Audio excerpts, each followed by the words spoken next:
Y a cero. Chilevisión y CNN Chile presentan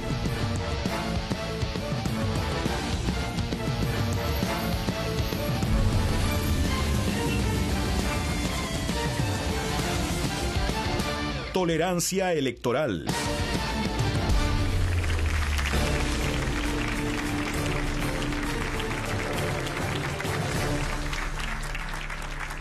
Muy buenas noches, bienvenidos a Tolerancia Electoral. Chile vive un terremoto político hoy, cifras impensadas en la elección presidencial, un Congreso que tiene su mayor cambio en composición en 27 años de democracia, temas que vamos a analizar en profundidad hoy en Tolerancia Electoral junto a Mónica Rincón, Fernando Paulsen, bienvenidos. ¿Cómo estás? Hola, ¿cómo estás? Y a nuestros invitados, partimos presentando a Andrés Alamán, el senador Andrés Alamán. Senador, bienvenido. Senador, adelante. Sí. Adelante, senador. Para acá nomás. Venga, para acá. Senador, para abrir los fuegos de inmediato, ¿qué tan sorprendido con el porcentaje de votos que ha obtenido su candidato Sebastián Piñera? Estamos contentos con el porcentaje de votos que hemos obtenido, aunque obviamente nos hubiera gustado tener más. Pero cuando uno gana una elección donde, como usted dice, hay un terremoto electoral, habían 8 candidatos presidenciales, debutaba un sistema electoral nuevo, yo pienso que tener 15 puntos de ventaja nos deja en una muy buena posición para ganar en la segunda vuelta en una elección que ciertamente va a ser muy competitiva. Pero con una mano al corazón, en la cierre de campaña hablaban de un 45%, hoy están en 36,6%. Sebastián Piñera ayer y antes de ayer insistió que la diferencia no debía ser, o sea, que una diferencia de 10 puntos era una diferencia suficiente para nosotros. Efectivamente hay gente que decía, vamos a ganar en primera vuelta. A mí eso me pareció siempre totalmente fuera de lugar. Los números más optimistas estaban en torno a 42, 43 y efectivamente estamos menos de ese rango optimista que tenemos. De 1 a 10, ¿cuán sorprendido con el resultado del Frente Amplio, tanto en parlamentaria como en el presidencial? No. De 1 a 10, ¿cuánta es su sorpresa? No, yo creo que es por ahí por 7, ¿no? Porque realmente creo que es un hecho político de gran envergadura que demuestra, entre paréntesis, la dificultad que tiene la nueva mayoría. O sea, la nueva mayoría es la gran derrotada de esta elección. Está derrotada desde el centro, desde la centro derecha y también desde la izquierda. Por lo tanto, está obviamente, digamos, angostada. La gran derrotada de esta elección es la nueva mayoría y, en consecuencia, los grandes derrotados son los 2 candidatos del gobierno. Que paradójicamente va a pasar a segunda vuelta. Así es. Y que paradójicamente, eventualmente, como sean los apoyos que eventualmente se puedan negociar, puede terminar siendo presidente de la República, quien, según tú, tuvo una clara derrota en primera. Bueno, obviamente que es una derrota, particularmente si se piensa lo que era la nueva mayoría hace 4 años atrás. O sea, hace 4 años atrás la nueva mayoría simplemente nos dio una paliza en la última elección presidencial. Y hoy día, vuelvo a insistir, claro, está pasando a segunda vuelta, pero por un pelito, ¿no es así? Por un pelito, y está desde el punto de vista político, yo siento muy encajonada.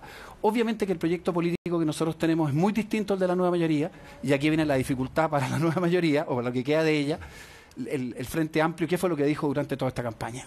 Dijo que su proyecto político era completamente diferente al de la nueva mayoría. Dijo, nos separan 30 años, dando a entender que la visión que tenían del Chile post-dictadura era completamente distinta.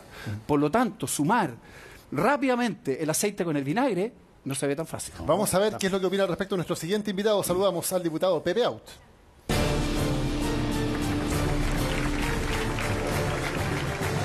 Adelante, Pepe. Uno ve las cifras y dice, el gran perdedor fue la nueva mayoría. ¿Coincides?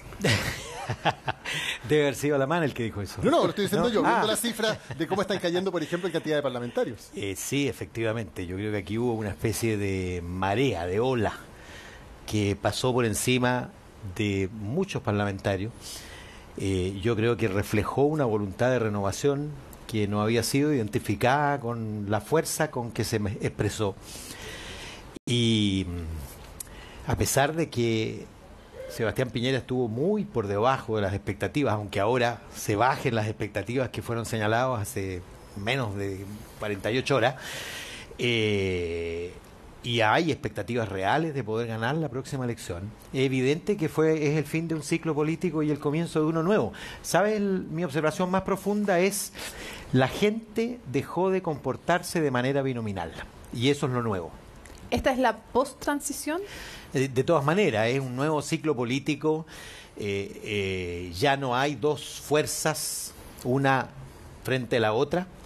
hay una diversificación política, el Congreso expresa la totalidad de la sociedad y no solo una parte de ella. Y una pregunta, ¿el Frente Amplio era más de lo que ustedes esperaban? ¿Por qué? ¿Qué pasó? Que en general los analistas no fueron capaces de ver la fuerza del Frente Amplio o qué hizo bien en la campaña que logró aunar no solo a nivel presidencial, sino que parlamentarios están multiplicando por 7, de 3 diputados a 21, por 7. Mira, yo que era muy optimista respecto de su resultado, pronosticaba 10 y me criticaban porque era demasiado. Incluso los cálculos de un documento del propio Frente Amplio hablaba de 7 a 9. Lo que no leímos con suficiente claridad es cómo la elección parlamentaria está determinada por la opción presidencial. Porque aún candidatos relativamente desconocidos obtuvieron una proporción muy alta de quienes votaban por Beatriz Sánchez. Entonces, por ejemplo, en el Distrito 8, de donde es senador Alamán y yo diputado, obtuvo más del 20% de los votos el Frente Amplio sin candidaturas conocidas, porque Beatriz Sánchez sacó bastante más y ganó, en realidad le ganó a Guillé en ese distrito. Sí, te quiero hacer una pregunta que te la hice en Última Mirada cuando estuviste la otra vez, y yo te dije que había un riesgo muy gigantesco y en el riesgo éramos culpables también los medios, de haber tomado como un hecho, como una cosa absolutamente razonable, una cosa de facto, esta construcción estadística que se inventó, que se llama el votante probable, que no tenía margen de error, que aparentemente, y los medios empezamos todos, y las encuestas empezaron todas a reaccionar ante esta posibilidad, que tenía un margen de error enorme.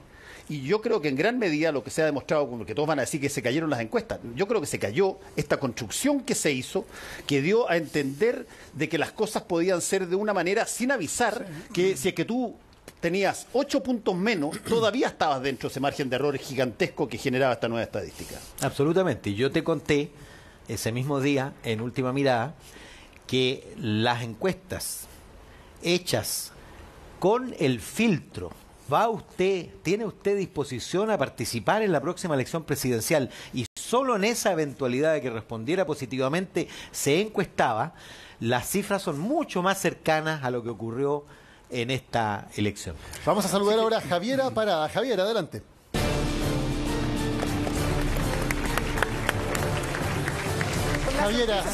Javiera, el Frente Amplio aparece como gran ganador en cuanto a cómo suben parlamentarios, pero, gran paradoja, ustedes no están en la segunda vuelta. ¿Qué van a hacer ahora?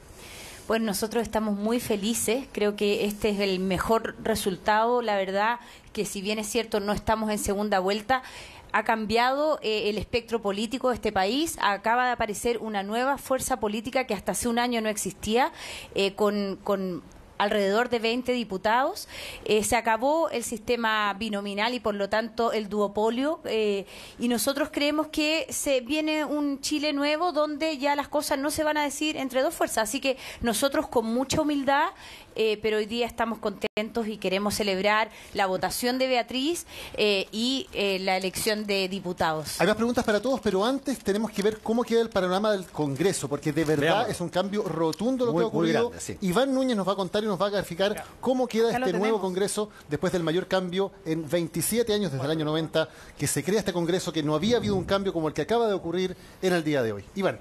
Claro, Daniel, es un congreso, como lo comentábamos hace algunos minutos nada más, completamente distinto del que estábamos acostumbrados, post-binominal, como dijo el propio Pepe Out. ¿Te parece que revisemos algunas de las definiciones, algunos de los balances de poder que se producen precisamente cuando estamos avanzando en votación de senadores y diputados? Veamos, por ejemplo, a nivel de diputados, tenemos acá la siguiente gráfica que nos va a mostrar. Vamos al Senado primero. ¿Qué es lo que pasa? ¿Qué es lo que había ahora a nivel de senadores? Si ustedes se dan cuenta, y lo hemos estado explicando durante la jornada, solamente la mitad del Senado se renueva, y aquí tenemos el actual Senado, con estos 38 parlamentarios, uno del Partido País, que iba como candidato presidencial, usted sabe, Alejandro Navarro, 5 socialistas, 6 del PPD, 6 demócratas cristianos, 5 independientes, 1 de Amplitud, Lili Pérez, 6 de Renovación Nacional, 8 de la UDI. Ahora lo que tenemos que explicar es que se va, por supuesto, a renovar la mitad del Senado, es decir, solamente en las circunscripciones impares, y de esta manera nos quedamos con este Senado, y me voy para el otro lado para que ustedes lo vean, donde estos senadores que están acá no van a la reelección, ellos son los que permanecen y se va a comenzar a llenar de la siguiente manera a propósito de esta votación. Fíjese usted cómo queda allí el Frente Amplio con un senador, 7 de la fuerza de la mayoría, que son los que han sido electos durante esta jornada, 3 de Convergencia Democrática, es decir, la Democracia Cristiana, que ha sido una verdadera debacle a nivel electoral, y 12 de Chile Vamos. Ahora juntamos de nuevo para ver cómo queda equilibrado este Senado. Y ojo, en cualquiera de los escenarios, y será materia de discusión de ustedes, sea Alejandro Guille o sea Sebastián Piñera, quien tenga que gobernar, va a tener que lidiar con estos senadores. La mayor parte de sus propuestas requieren más que mayorías simples. Así que, por ejemplo, el senador del Frente Amplio va a ser muy relevante, al igual que el de un senador que saca todo por Chile, la fuerza de la mayoría, 14 senadores queda. La Democracia Cristiana, Convergencia Democrática, solo 5 senadores, 3 independientes y 19 de Chile Vamos. Es una de las tónicas que deja Daniel, Fernando, por supuesto, y Mónica esta elección, ¿no? No hay un solo bloque que logre mayorías absolutas en esta elección. Es decir, todos los gobiernos todos los proyectos que tengan que negociarse va a tener que ser discutido previamente. La previa parlamentaria va a ser muy fundamental para ver dónde se van a alinear las fuerzas. Y por supuesto, aunque lo hemos estado señalando, no está de más recordarlo, la gran ganadora de esta jornada es sin lugar a dudas Beatriz Sánchez y el Frente Amplio, que aun cuando no van a la segunda vuelta, es allí un caudal de votos muy importante que todos se van a querer disputar. Ahí están entonces los datos de esta nueva composición del Congreso, una composición completamente diferente, ha quedado cerca pero sin obtener la mayoría en ninguna de las dos cámaras Chile Vamos, y el Frente Amplio se convierte en una fuerza muy relevante. Quiero a ver si me ayuda la pluma porque tenemos público, ¿ah? Así que también destacar a nuestro público, un aplauso para ustedes, muchachos, que están en el público. Así que, sí. Y quiero hacerle 2 preguntas a lo menos al público, a ver si nos ayuda. ¿Quiénes votaron de los que están acá? Yo no veo ninguno. Pero bien arriba la mano para poder verlo. Esto es como cuando le preguntan al votante probable si votó la elección pasada. Todos levantan la mano. Les creo. Bajen la mano. Estos son votantes seguros. Bastante seguro. Y la pregunta es, No hay ninguno, ¿quiénes, por ejemplo, pensaban que el Frente Amplio iba a obtener más de un 10% en la presidencial? Ah, miren. Ah, pero Ya, ok, Más bajen del la mano. 10% te tiraste Ya, abajo, ok, Mónica, es que voy de a poco. Ah, muchas gracias, Pepe Out. ¿Y quién pensaba que iba a obtener más de un 15% el Frente Amplio? 15. Oye, pero están optimistas. ¿Y por 15, acá? No, yo creí que iba a sacar un 15. ¿Alguno pensó Javier, de los que están yo dije acá que 15. iba a sacar un 20% Beatriz Sánchez? No. Ah, mira, hay. 1, 2, 3. Javier, no. Ni Javier levantó la mano. 3. Muchas gracias. Esta es una mini encuesta.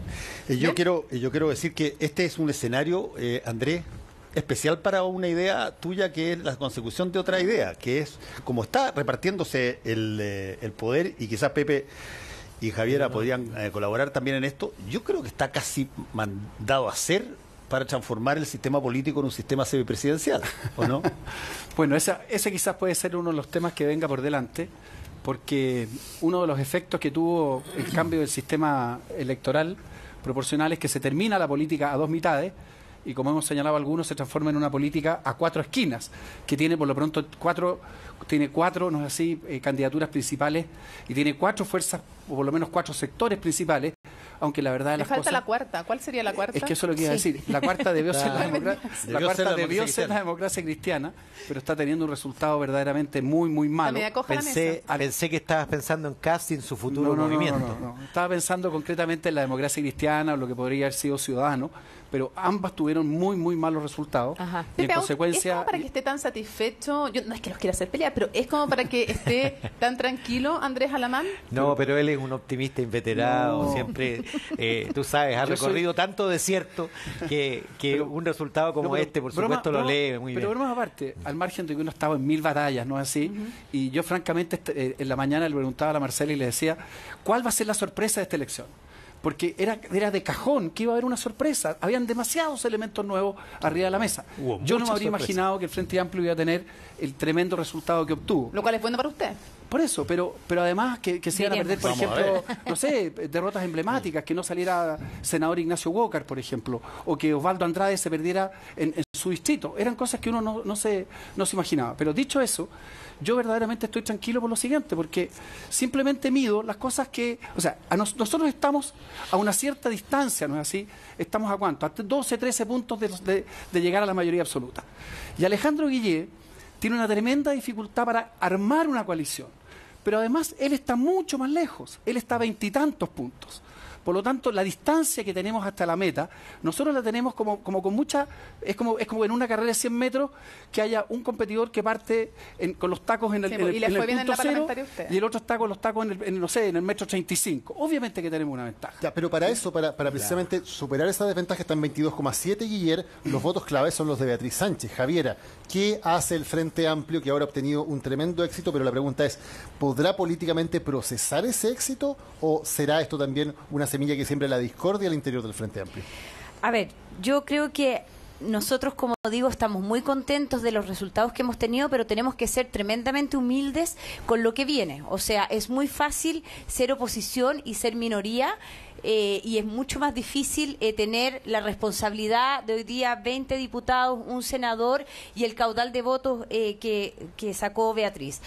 Nosotros, como todo lo que hemos hecho en estos meses de vida, vamos a tomar esta decisión, cada partido, cada movimiento teniendo su discusión interna, y luego el Frente Amplio verá si toma una decisión como Frente Amplio o da libertad de acción.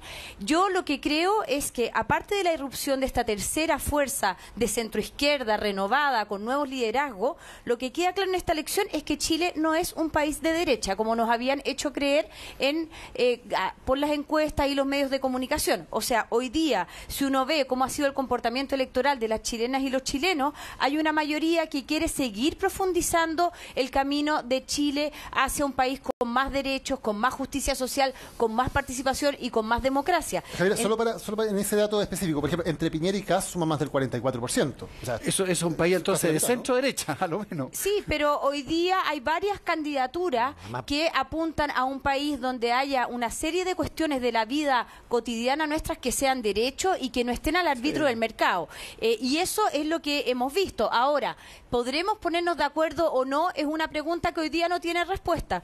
Pero lo que sí yo creo es que Chile ha tomado un camino que es asegurar ciertos derechos como la educación.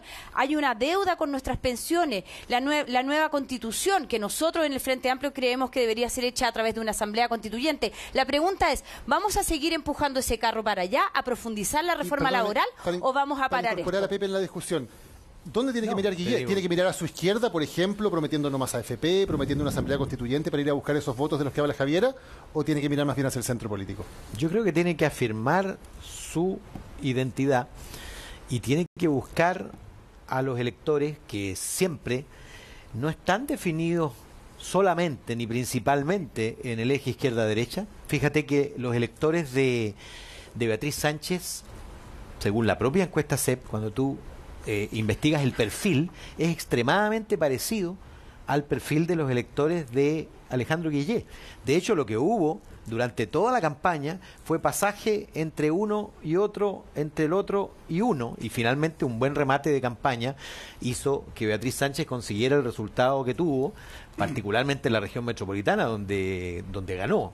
¿Cuál fue el la principal centroizquierda. error en la campaña Alejandro Guillet? Yo creo que es una secuencia, no diré infinita, no diré No me infinita, refería a los no diré chiquititos infinita, sumados, sino pero como de larga, diagnóstico, larga. Alejandro Guillet en noviembre pasado, en todas las encuestas que hacíamos, le ganaba a Sebastián Piñera en segunda vuelta con muchísima claridad. Y terminó finalmente pasando a segunda vuelta con apenas 2 puntos y algo por sobre Beatriz Sánchez. Y en consecuencia la evaluación de la campaña no puede ser buena. Digamos las cosas como son. ¿Cuál es el principal error? Te digo que es una secuencia. Es una secuencia. Yo creo que el principal probablemente es la inconstancia. Porque cuando tú marcas el desarrollo como un electrocardiograma del posicionamiento de la candidatura. A veces había que buscarlo por allá y cuando creías que iba a estar allá, resulta que aparecía por acá. Y lo que la gente busca, a mi juicio, es claridad. Es que tú estés donde ellos esperan que tú estés. Ahora, hoy día, yo creo que no es ni el centro ni es la izquierda. Es el electorado que se define, como dice Javiera, en la profundización de un esquema de progresión en lo que son derechos sociales y también de renovación de la escena política. Yo creo que si hay algo que marca esta elección es eso. Los 20, 21 diputados del Frente Amplio marcan eso. El mal resultado de líderes tradicionales marca lo mismo. La voluntad de renovación política de la sociedad chilena. Sí, ¿puedo decir una cosa? Yo creo que esto de la renovación es muy importante, pero creo que la centro-derecha tiene mucho que decir en esto.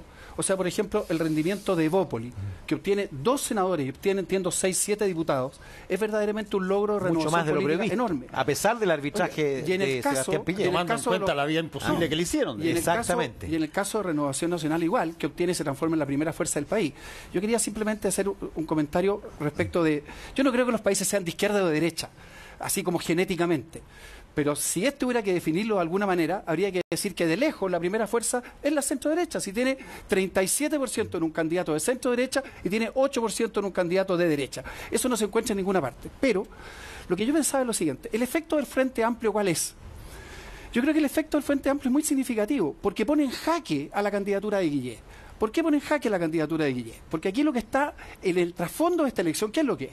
Es un juicio respecto de la modernización de Chile, de lo que hemos hecho después de la dictadura militar. Y de alguna manera, tanto la centro-derecha como en parte Guillé tienen una mirada más bien positiva, sin perjuicio de los defectos o de las falencias de ese proceso. Y el Frente Amplio irrumpe en la escena política y dice, no señor, nosotros tenemos una mirada crítica y negativa de lo que ha sido estas tres décadas de democratización. Entonces, ese es el efecto, Andrés, ese es el efecto político, ese es el jaque que en Andrés, este minuto tiene a Guillé. Pero tú hablas como si las elecciones fueran en referencia al pasado. No, pues y al no futuro. en relación al desafío futuro. No, por supuesto que te puede separar un diagnóstico de lo que hiciste, pero es muy distinto que te separe un diagnóstico de lo que tú debes hacer. Y ahí la distinción es más bien entre ustedes y nosotros. ¿Cómo? Sí, yo quisiera... A ver, ¿Quién está más lejos? ¿Quién está más lejos comparativamente? Nosotros estamos muchísimo más lejos de lo que yo... ¿Y a qué distancia están de ellos? O sea, bueno, claramente ahora está más cerca tuyo, pero eso es casual. Ahora está más cerca, ya. Ahora está más cerca físicamente. No, pero yo quisiera decir un par de cosas. Primero, aquí efectivamente había una necesidad de renovación de todas las fuerzas políticas y en la centroizquierda en particular, que es lo que a mí me compete, pero también de otra manera de hacer política. Yo creo que la irrupción del Frente Amplio habla de una necesidad de más participación y de hacer política de otra manera. Y nosotros eso lo hemos estado construyendo estos 8 o 10 meses. Nosotros hicimos un programa que fue hecho por más de 20.000 personas en más de 200 encuentros con consulta a los territorios, a los profesionales, a los trabajadores, y eso se está viendo en la votación. Logramos mostrar que el Frente Amplio no era una fuerza política que estaba solo en la región metropolitana y en algunas comunas, sino que hoy día hay diversidad geográfica, hay diversidad cultural, somos una fuerza diversa. Entonces yo creo que lo que está pasando ahora es que efectivamente hay muchas personas en el Frente Amplio que tienen un juicio crítico de lo que se hizo en la transición. No todos. Yo, por cierto, valoro mucho el proceso de la transición chilena, viviendo en dictadura, creo que se hicieron grandes avances, pero que también ha faltado decisión en algunos momentos de la centroizquierda para avanzar más decididamente y se ha negociado más de lo que se tenía que negociar con las fuerzas económicas. Los tengo que interrumpir un momento para ir nuevamente con Iván Núñez para resultados sorprendentes de las elecciones senatoriales que vamos a analizar, pero antes queremos que Iván nos cuente cuáles son esos resultados. Iván. Sí, Daniel, algunas de las circunscripciones que han dado sorpresa y ha sido motivo de comentario durante toda la jornada porque caen figuras que son francamente emblemáticas y ahí tienen un insumo para discutir en el panel. Si les parece, vamos a la 9ª circunscripción.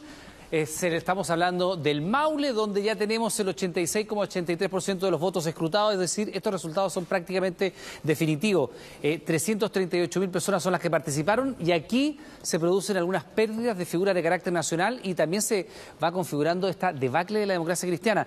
Juan Antonio Coloma, senador en ejercicio, iba a la reelección y obtiene una muy buena votación, 15,99% de los sufragios. Juan Castro, de Renovación Nacional, también asegura su cupo en la Cámara Alta y aquí hay una pelea muy interesante entre Jimena Rincón y nada menos que el presidente del Senado, Andrés Saldívar. Finalmente es Jimena Rincón quien queda con su cupo en el Senado y esta es otra de las sorpresas probablemente de la jornada porque había quienes decían con estudios en mano que Jorge Tarut,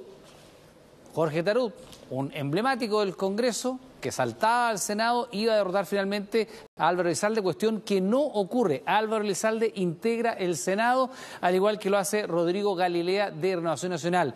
Y el ex precandidato presidencial, Andrés Velasco, de Ciudadanos, francamente no consigue levantar en una zona en la cual él era prácticamente, por decirlo de alguna manera, un afuerino. Ha sido una de las circunscripciones más complejas, por supuesto, desde el punto de vista del análisis, perdiéndose una figura emblemática de la democracia cristiana, como es el presidente del Senado, Andrés Saldívar, quien es derrotado en esta ocasión por Jimena Rincón. Revisamos ahora lo que pasa en la que ha sido llamada, a menos a nivel senatorial, la madre de todas las batallas. Estamos hablando de Valparaíso. Vamos a los datos que nos entrega a esta hora el CERVEL de esta sexta circunscripción, donde los incumbentes iban a la reelección. Estamos hablando de Valparaíso, con el 86,83% de los votos escrutados. Francisco Chaguán y Ricardo Lagos Weber, ambos senadores en ejercicio, obtienen sus escaños con mayoría para el RN con el 22,43% de los votos.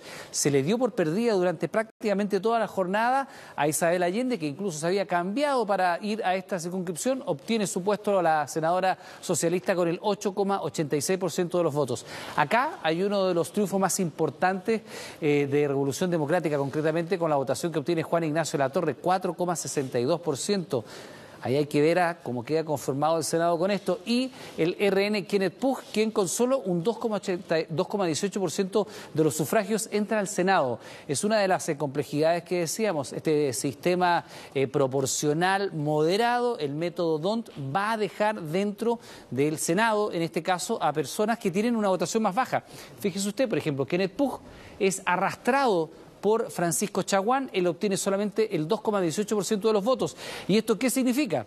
Que, por ejemplo, la diputada Andrea Molina, quien quería saltar al Senado, obtiene mucho más votos que él, 9,63% de los votos, y sin embargo queda fuera. Situación que podríamos decir al igual que la senadora en ejercicio, Lili Pérez, quien iba esta vez por amplitud, obtiene un 5,32% de los votos.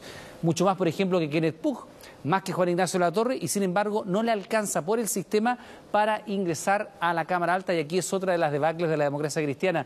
Se pierde Ignacio Walker, uno de los príncipes de la DC, con el 4,6% de los votos, queda fuera del Senado. Muchas gracias, Iván. Ahí estaban pérdidas emblemáticas, como lo vemos. Andrea Molina, Lili Pérez, Andrés Velasco, pero me quiero centrar en algo para el debate del panel. El desastre de la democracia cristiana. En términos presidenciales, 5,79% para Carolina Goich, pero también en términos senatoriales. Andrés Saldívar queda fuera, Ignacio Walker queda fuera con un 4%, Aldo Cornejo con una votación todavía menor, ni siquiera alcanzó a aparecer en la gráfica de la región de Valparaíso. Los sobrevivientes del sector progresista de la DC, Yasna Proboste, ganador en Atacama, y Jimena Rincón, sobreviviente en la región del Maule. ¿Puedo decir algo respecto de eso? ¿Quién decías tú? En la Araucanía fue a Chaín. ¿Puedo decir algo? Es que para complementar lo que dice Daniel, no solamente hay una caída de senadores demócratas cristianos, de los que tenían, pero es que además la composición que queda es de una facción casi entera de la democracia cristiana. O sea, no es la democracia cristiana hace mucho rato que tiene dos facciones que están en pugna muy fuerte, que han amenazado casi a quebrarse en cualquier momento, y no sé qué va a pasar después de que se empiecen a pasar culpas por lo que pasó. Pero los que salieron son senadores prácticamente todos de una facción, la facción más progresista, más de centro izquierda, llamémoslo así, de la democracia cristiana. Por lo tanto, sí, son demócratas cristianos, pero eso está por verse cómo termina. Quería agregar algo. Además hay que poner atención a lo siguiente. Está creciendo, no al total que va a llegar el Senado, pero está creciendo una parte de él. Recordemos que se renovó solamente la mitad. Entonces hay una mitad binominal todavía y hay otra mitad renovada con este sistema. La democracia cristiana mantiene 6 senadores, pero en un Senado más grande. Por lo tanto, mantiene numéricamente, pero pierde influencia si vemos el total o la cantidad de senadores. Quería hacer ese punto también. Tú querías hacer una pregunta. Solamente abrir el debate. ¿Qué va a hacer esta jibarizada democracia cristiana? ¿Se mueve hacia la candidatura de Guiller o, Andrés, hay espacio para el coqueteo con Chile Vamos? De hecho, lo llamaron a coquetear hace rato. Llevan siglos coqueteando. Para concretar el coqueteo, digámoslo así. Yo, entre paréntesis, creo que esto con un electorado tan autónomo como ha demostrado serlo, que simplemente no le tira la menor pelota a lo que las encuestas dicen, que da esta sorpresa, pretender que los votos se vayan a mover por las conversaciones de café o por los coqueteos que puedan tener los dirigentes, yo siento que es no entender el estado actual de la democracia chilena, que funciona por otros carriles. La gente es mucho más autónoma, es mucho más independiente. Por lo tanto, yo no sé qué tanto pueda una directiva, por ejemplo, de ninguna de las fuerzas que estén hoy día compitiendo. Imagínense, ¿qué podría decirle la directiva de la democracia cristiana? Mire, le doy orden a los militantes que hagan tal cosa, cuando los militantes los acaban de abandonar en esta elección. Siguiendo con esta como metáfora que tú hacías del pololeo, uno no tiene que hablar con la mamá necesariamente, uno puede hablar con la chiquilla o con el chiquillo. Claro, por lo tanto, la pregunta es si ustedes se van a dirigir al electorado de C. ¿No que le van a pedir permiso al papá para pololear? A ver, las dos candidaturas presidenciales se tienen que dirigir al conjunto de la sociedad. Obviamente, es muy vago, estamos hablando de estrategia. ¿A dónde van a apuntar? Obviamente que no voy a ir a buscar los votos del Frente Amplio, los votos de MEO. No, pero ¿se van a derechizar para fidelizar a los de Cast? A ver, voy a explicarlo exactamente. En primer lugar, yo diría que un porcentaje muy importante de la votación que obtuvo José Antonio Cast va a fluir naturalmente hacia la votación de Sebastián Piñera. Más allá de que lo quieran o no lo quieran, porque simplemente no los veo saltando hacia Guillé. Se podrían quedar en la casa. Por lo tanto, pero no creo que se queden en la casa, creo que ellos, creo que, entre paréntesis, en una elección tan disputada como va a ser, creo que la gente no se va a quedar en la casa. Creo que va a ir a votar en la segunda vuelta más gente que la que votó en la primera. Eso es perfectamente probable. Entonces, en primer lugar, esa gente yo creo que tiene una cierta proximidad. Y por supuesto que nosotros tenemos que apuntar, y en eso la figura de Piñera ayuda mucho, al centro y a la democracia cristiana. Lo que ocurre es que, como dice Daniel, esta democracia cristiana está hoy día en un punto de colapso, está hoy día en un punto de derrumbe. O sea, yo de verdad lo lamento. Yo sé que hay gente de la derecha que le encanta que la democracia cristiana, o sueña con que la democracia cristiana no exista. Yo nunca he pensado eso. Yo creo que la democracia cristiana es un partido importante, que es importante que existan partidos de centro en nuestro escenario, más aún en el esquema de fragmentación que vamos a tener. Pero ¿qué es lo que veo? Veo que figuras como Andrés Saldívar o como Ignacio Walker simplemente son borrados del mapa electoral, y tal como dice la Mónica, realmente también dentro de las facciones gana una. Entonces, lo que yo veo es lo siguiente: la democracia cristiana está en la misma coyuntura que tuvo la democracia cristiana italiana hace unos 15 o 20 años atrás. Es decir, o se reinventa o simplemente se pulveriza en distintas fuerzas políticas y pierde toda gravitación. Eso es lo que se ve de afuera, eso es lo que ve cualquier persona. Consideremos que la democracia cristiana, a pesar de todo, obtuvo su lista 11% de los votos nacionales, es decir, muy cerca de lo que había obtenido en la elección de concejales, que es la mejor medición de la fuerza política de cada sector. Ahora, claro, obtuvo mucho menos parlamentarios. Fíjate que sigue siendo la principal fuerza en términos de votación, le gana al Partido Socialista, con la diferencia de que la aventura presidencial la encaminó a ir sola en lo parlamentario y obtiene sensiblemente menos representación y menos influencia. Habrá que ver, porque mira, había quienes dijeron, con nombre y apellido, que bien valía la pena esta aventura presidencial, a pesar de que podía llevarlos a una democracia cristiana más pequeña, pero más homogénea. Y el problema es que solo la mitad de ese acerto se reveló verdadero. La primera. Es más pequeña, pero es igualmente fracturada y heterogénea que la que tenemos hoy día. Por quienes fueron escogidos, por lo menos en lo que hemos visto ahora los senadores, y vamos a ver los diputados. Porque antes Fernando... Tal vez más homogénea para el otro lado, que lo que querían los que estaban haciendo esa estrategia, ¿no? Pero antes, Fernando, teníamos una democracia cristiana más progre, entre comillas, en la Cámara y más conservadora en el Senado. Y yo diría que hoy día se equilibró eso en el Senado, y no he visto todavía los nombres de la Cámara, pero es muy probable que eso determine que mañana en el Consejo Nacional haya una rápida resolución. Mira, hace mucho rato que en la democracia cristiana... ¿Tú apostarías por eso? Yo apostaría por eso. ¿Por qué apostaría?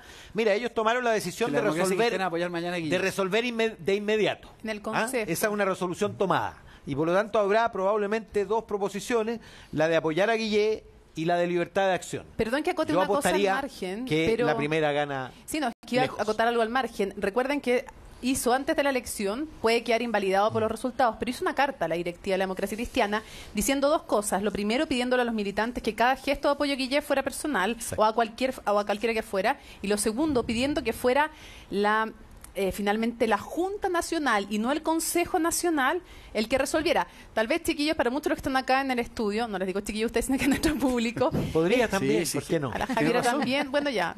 Entonces, lo que está diciendo con eso la directiva es, se posterga la resolución. Yo no sé lo que vaya a resultar, solamente estoy haciendo el punto de que hubo un gesto desde la mesa, de que fuera la Junta Nacional, es decir, no mañana, sino que después la que decidiera el apoyo. Algo quiere decir eso desde la directiva. Ahora, ¿con cuánto poder quedaron ahora? Yo fíjate que de repente hay ideas que a uno le parecen absolutamente, si tú quieres, loca, bizantina, y de repente te las repiten, y de repente te empiezan a pasar cosas, y se empieza a acercar una situación donde la idea esa de la separación pactada, que alguna vez la G35 habló, para hacerlo a la democracia cristiana similar a la democracia cristiana alemana, que está dividida en dos partidos, y en todo lo que están de acuerdo votan como uno, y en todo lo que están en desacuerdo votan como dos.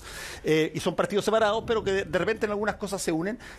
Puede ser perfectamente el resultado que pueda darse, en vez de una separación brutal, fraccionaria y a cuchillo, como fue la salida del MAPU o la salida de la izquierda cristiana y después del PRI, en una de esas pueden pactar algo similar. A estas alturas, Fernando, ¿tendrá sentido separar algo que se ha vuelto tan pequeño? Sí. Porque claro, cuando la democracia cristiana tenía el 30% de los votos, uno decía, claro, la DC es el eje del sistema político. Ahora, Estoy hablando del poder parlamentario, no estoy hablando tanto. Cuando has caído a 14 lo que diputados, queda claro- ¿tiene sentido separar dos fuerzas? Yo creo que lo que queda claro es que aparte de la baja de votación, o sea, la mayoría de los partidos clásicos, por llamarlo de alguna manera, han bajado su votación muchísimo. Yo tengo un gráfico ahí y son los partidos emergentes los que han aumentado su votación. Bueno, antes no existían. Sí, pues, algunos partidos.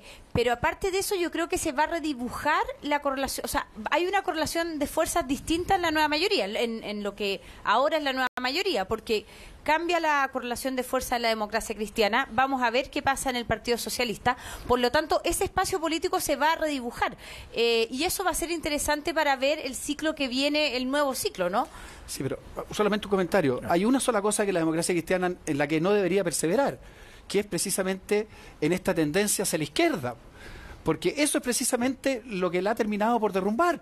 Sí, el gran damnificado de la nueva mayoría. Mientras hubo concertación, la democracia cristiana fue partido principal. Cuando esto se empezó a derivar hacia la izquierda, obviamente que la democracia cristiana empezó a perder influencia.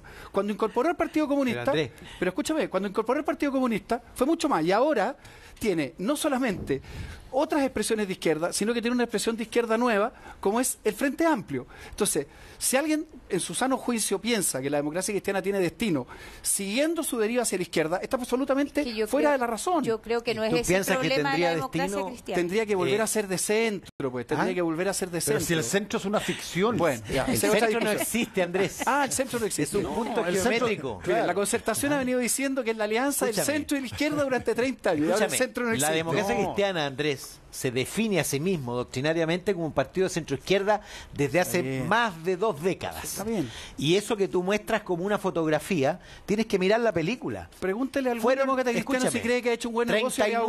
39 diputados con Elwin, 27 con Frey. Sí, pues. La mayor baja de la democracia cristiana perdiendo se produce con Frey. Sí, pues, en la elección con Frey de presidente, es decir, antes de lo que tú llamas deriva izquierdista. Perdiendo todas las primarias con ustedes y finalmente haciendo una alianza con el Partido Comunista. Y después de eso, el resultado de esa deriva es que han desaparecido. Yo tiendo a creer que el problema... y ustedes quieren que sigan ahí.